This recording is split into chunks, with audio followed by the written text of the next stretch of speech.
welcome to the artist behind the music. Today, our guest is Peter Perez from Toronto. Welcome to the show. Hey, thank you so much for having me, Crystal. Yeah, thanks for being here. I'm excited to learn a little bit about your career and all the other fun things that you do in the artistic creative world. So let's dive into what got you started in music and what were kind of like the main pivotal moments that have brought you to where you are today. Well, being young, I was like always around music because like my mom's side of the family, like all of my cousins were like doing music performances themselves. Like they all play instruments on their own. And one of them was actually a music teacher. So like I always had like that musical influence around me. But like of course having an older sister, like just hearing all those 90s hits like around the house is just like, yeah, always having music. Shania Twain is like the first country artist I ever listened to as a kid. So So good. yeah, through that I just like had an knack of like memorizing songs very quickly and like singing them back. So I just like kind of slowly figured out that I kind of had the musical gene in me, I guess you could say. Yeah. Oh, that's awesome. When you say you picked up lyrics, do you have a really good memory? Do you remember life moments as well, or do you find you're just good at remembering lyrics? Oh, I remember everything. Like not so much from my childhood, like just like the more highlighted moments. Like there's a lot of things that happen when you're going through life, but like I tend to remember a lot, and I also put most of it like whenever I write music, I just use like past experiences and put it into lyrics and stuff. Yeah. Do you remember your first memory? Can you go back to that? As a child, Yeah, like the first memory uh, you had. when I fell off my bike and broke my two front teeth. I was That's a like two. memory. I was like 2 years old. Yeah, So they were your baby teeth. yeah, Yes. yeah. Like they weren't even fully grown yet. Like I don't even remember how it happened. I just know I was riding my bike and I got stuck somewhere and I just fell straight into the sidewalk and hit my teeth right on the sidewalk. All I want for Christmas is my two front teeth is a whole new meaning to that song. Yeah, literally every photo around the house, that's all you see is like just me smiling. I embrace it. I'm like, hey, I'm gonna what happened happened. I'm gonna still smile and be the joke person that I was. I still am. I still smile at everything. So That's like perfect in the hard, crappy, tough days that you don't want to get out of bed. If you just smile just for a moment, you get a little bit of light. So I yeah. think smiling's a good tool to happiness, right? Let's talk a little bit about how you move through fear and obstacles in your life. What are some tools that you use besides smiling to get through them? So I used to actually have really bad stage fright. Like when I was first starting out to like perform, I just like even at a wedding, like if I were to perform like at a family gathering or anything, or like at a spring formal in school, I was like a nervous wreck before going on stage. But like my way of channeling that was just like going out. There was like a local karaoke place like down this like not too far from where I live, and it was like every night they were doing live karaoke in front of like just whoever was there sitting eating, and I would just go and sing until like I was always nervous to do it, but then I kept doing it to the point where I just lost my nerves, and then I just got in the habit of just being able to perform. So like that was like what I did, and also a lot of meditation prior to performances to like take away all the bad energy off my head. Yeah, no, I love all of those points that you just made. The art of practicing something, putting in your 10,000 hours. I think that also goes for emotions too, like practicing emotions. When you show up and keep showing up, all of a Yeah. sudden you can shift your perspective on something. And if you're nervous before you go on, but you feel amazing when you come off the stage, which feeling outweighs the experience, Oh, dude, that right? amazing. And that's always how it happens. You always like have a little bit of a nervous feeling. The minute you hit that stage, it's just like goes away in a snap, and you're just like, I'm just gonna do what I love, and and that's it, right? Yeah, exactly, exactly. Um, Meditation. Let's talk about meditation. You brought that up. What kind of meditation do you practice? How often do you practice? Do you have any tips for people out there that are scared or feel like they're going to fall asleep when they meditate? What are your thoughts? I just breathe. Like I just go in a room where it's just there's no one there, it's quiet. I just sit there in my thoughts and just breathe. And like any negativity that I may have, I would just like think positive stuff that would just like get me like going in the mood, like telling myself like don't worry, you're gonna do good, like telling myself why I love music, like explaining all those little things that like got you to be the person you are today, and that make you like positive, right? For sure. Do you Yeah. incorporate meditation into your daily routine, weekly routine, or just before shows? Anytime I feel stressed or I feel like I feel like down, I'll just do anything I can to meditate. Also, listening to music is another way that I like relieve myself. Like Mhm. music has always been the one thing that would get me out of a funk if I'm ever in one. So Yeah. yeah, yeah. Music can be its own form of meditation, right? Have you ever been on stage when you're performing away and then all of a sudden you're thinking about your grocery list and what happened yesterday or what's happening tomorrow and then realizing that, oh, I'm on stage.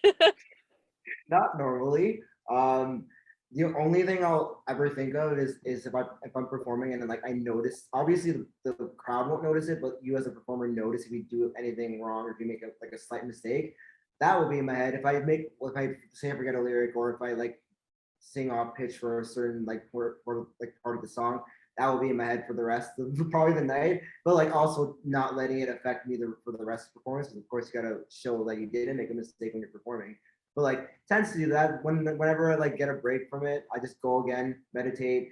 Don't worry about that. If like just ignore that little mistake. Everyone makes mistakes and just continue on with whatever you're doing for the rest of the night, I guess, right? Yeah, it's so true. Mistakes are inevitable. And I think for people to have any expectation that a performer is supposed to be perfect, that is unrealistic. And I think Yeah. remembering that as performers, that when we go on stage, we're not expected to be perfect. We're Yeah. expected to just be human, right? And just remembering that sometimes helps as well when we move through those emotions of fear before hopping on stage. Yeah. Let's chat a little bit about this past year and a half, how it's severely impacted the entire world and especially the music industry. How have you navigated through the past little while and what have you done to keep music going and pivoting in this crazy new world? So um I'm for like just like anyone that went through the pandemic in the beginning when it first started. Like I was kind of like I guess not sure where I wanted to go music wise. Like I was kind of like in like kind of stuck and like not really knowing like where to go, like what I wanted to do. And then once the pandemic hit, kind of made it a little bit worse, I guess for me. It wasn't like with the pandemic, it was hard to like reach out to people. So then I did a bunch of research and then I found the competition, The Shot. It's like a local Canadian competition for like anyone in Canada. So I entered and I got in. So like that was kind of what like got me back into like wanting to be in like wanting to pursue music and also like helped me realize like who I wanted to be as an artist again and like the type of sound I wanted to produce. And then through that and through meeting the other artists that were part of that competition, they like let me know a bunch of like the producers that they were working with. So then I went on Instagram, like I guess anyone would do, and I just started following a bunch of producers. And then Sean Moore reached out to me, wanting to chat, and then we got to chatting about music and like what I wanted to do and like the sound I wanted to make and who I wanted to be as an artist. And since then, we just got into talking, and then we started working on my EP throughout the whole pandemic. So that's what's coming up right I now. I love that story because I think that's something a lot of us, well, all of us, sorry, can relate to is just that feeling of unknown and feeling of I don't know what to do at at some point in our lives we've all felt like that, right? And Yeah, watching for those little signposts and putting yourself out there to be vulnerable to experiences like you did remind you of your truths and your passion and with persistence and reach outs and meeting yeah. people. and like it just I felt like that door opened in a sense. Like the minute I met Sean, like he introduced me to other songwriters to like write with for the project. And since then I've just been co-writing nonstop now. I joined the outlet Cuttable through that Yeah, and like met so many more artists around Canada. It's yeah, I feel like my career is kind of going in the right path now since I did all that new stuff. I love that. That's amazing. Yeah. Talk a little bit about songwriting. How do you typically write? Do you have a process? Do you prefer writing with co-writers on your own? What does that look like for you? Um I when I first started songwriting, I did it myself. Like anything, like if something came to mind, I'll voice record it in my phone. Like I don't really like to write much because of my really horrible writing. I just either type it in my phone or I just use my phone as a voice, like I just voice record on my phone. Yeah. But like my process is anything that comes to mind, I'll write it down and then go back to it and see how I'm feeling that day. I'll read what I wrote down, and if I feel like I can relate to it that day, I'll write the whole song. Probably, and sometimes I can write it in 10 minutes. Sometimes it'll take a little longer. It really depends. But um, lately, once I started doing more co-writing, like I've been enjoying it a lot more, like co-writing with others, because like you just get to bounce ideas off each other, and like you can bring in so many different ideas, and like sometimes my brain is like I have so much ideas into one, and like you can't do that in a song. You can't put every idea into one song. So having that other person there to like help you like separate things and like make like Totally. curate it in a way that can actually be like writable in a song. That's like what's been kind of been helping a lot. So been enjoying the co-writing a lot more, but I still write on my own. So I do both. Yeah, I think both is important. I think co-writing, Yeah, like you said, it's great to bounce ideas off of people and just yeah. gives a different, fresh outlook. What I find is anytime I'm writing a song myself and I need another opinion, I tend to bring it into a write, and I'll be like, hey, so I started this song. What are your thoughts? And then we'll just finish the song or change whatever needs to be changed on it. But like, it's good to have that other person to like help you out with, in like whenever you're stuck. And writer's block is also a thing, so it helps a lot. Absolutely. No, it's great. Collaboration is key. I think that's when the great stuff happens. I mean, look at some of the best songs out there. There's up to 10 to 15 writers on the project. So the more Yeah, minds, the better. yeah. The most I've done is like 4, but it would be cool to be in a room with a bunch of people all in one, Yeah. Or just just, to see that pass experience. the song around. Yeah. Cool. It's like that telephone game, but with a song Yeah. comes out at the end. Actually, I want to try that. I'm going to experiment with that one day. Well, that's awesome. When you are not doing music, what do you spend your life doing? Well, I work part time.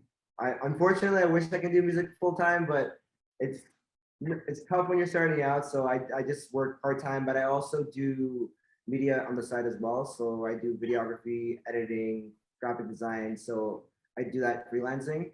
That's So awesome. any time I get an opportunity to do it, I'll do it. But unfortunately, during the pandemic, it hasn't been really helping much on that side of things. So just more like writing, doing music, and then part time during the day.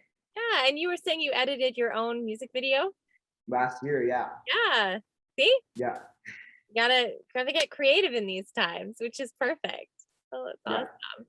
Cool. That was a fun process. Like between getting my friends to record certain scenes and I to record certain scenes. It was it was all done in one day, but it was a lot of fun. Well, that's awesome. Well, I love that we have the technology and, the skill sets like you have to be able to do creative things like that on your own. And that's really just the idea of being a artist entrepreneur is wearing all the hats, right? So you gotta take advantage of your skill sets and put it to use. Yeah, Yeah. Cool. Well, on that note, I would love to hear you perform a song for us if you are ready. I will let you sure. get set up and we'll hear it.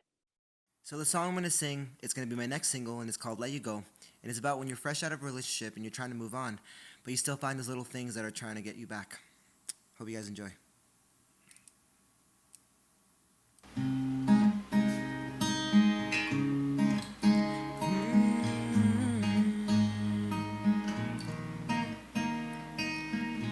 I've left and I've been left before, but nothing hit me quite like yours. When you walked on out the door, girl, I'm having trouble now. There's no point going back to friends. Too many bad things have happened. Maybe it's best we came to an end. But I got a problem, girl, now there's a photo I can't see. Picture of you as you're dancing with me brings up too many memories. And I can't go there. Hearing a song that we used to sing takes me right back to our beginning.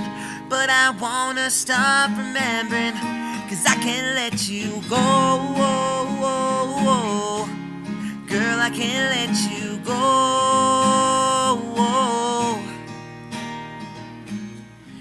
Girl, you leaving wasn't the issue. Is that I can't seem to get past you. Trying to keep it in the rear view. Still having trouble now. Don't need to know who you're seeing. Don't really care about how you're doing. Trying to move on with my life. But there's still that problem. Girl, now there's a photo I can't see. Picture of you as you're dancing with me. Brings up too many memories. And I can't go there. Hearing a song that we used to sing takes me right back to our beginning. But I wanna stop remembering, 'cause I can't let you go. Girl, I can't let you go.